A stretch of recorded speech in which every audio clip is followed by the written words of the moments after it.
Depuis la loi du 11 février 2005, les entreprises de plus de 20 salariés ont l'obligation d'employer au moins 6% de personnes en situation de handicap. Une mesure phare pour favoriser l'inclusion, même si certaines entreprises semblent encore considérer cette obligation comme une suggestion. En cas de non-respect de cette loi, une contribution doit être versée à l'AGEFIP, qui sert à financer l'insertion professionnelle des personnes en situation de handicap. Une sorte de fonds de solidarité involontaire, pourrait-on dire, pour les entreprises. Mais employer une personne en situation de handicap ne suffit pas. Il faut aussi aménager les postes, adapter les horaires, fournir du matériel spécifique, proposer des formations.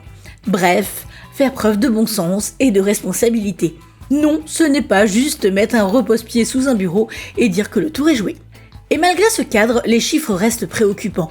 En 2023, le taux de chômage des personnes handicapées s'élève à 12% contre 7% pour la population générale. Et aujourd'hui, seulement 31% des entreprises remplissent leur obligation d'emploi direct. Un chiffre qui fait un petit peu grincer les dents, surtout qu'on se souvient que la loi a tout de même 20 ans. Mais les choses évoluent. Depuis janvier 2024, la loi pour le plein emploi prévoit que toute personne en situation de handicap est présumée pouvoir travailler en milieu ordinaire, avec un accompagnement adapté via France Travail et Cap Emploi. Une toute petite révolution discrète, mais malgré tout prometteuse. Alors oui, il y a encore du chemin, mais entre la loi initiative et engagement des entreprises, l'inclusion ne relève plus de l'exception, mais devient un petit peu plus la norme.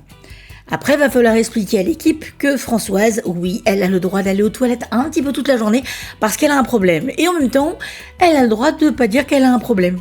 Voilà. En attendant, abonnez-vous, laissez un petit message parce que franchement, ça nous fait toujours plaisir. Et à bientôt.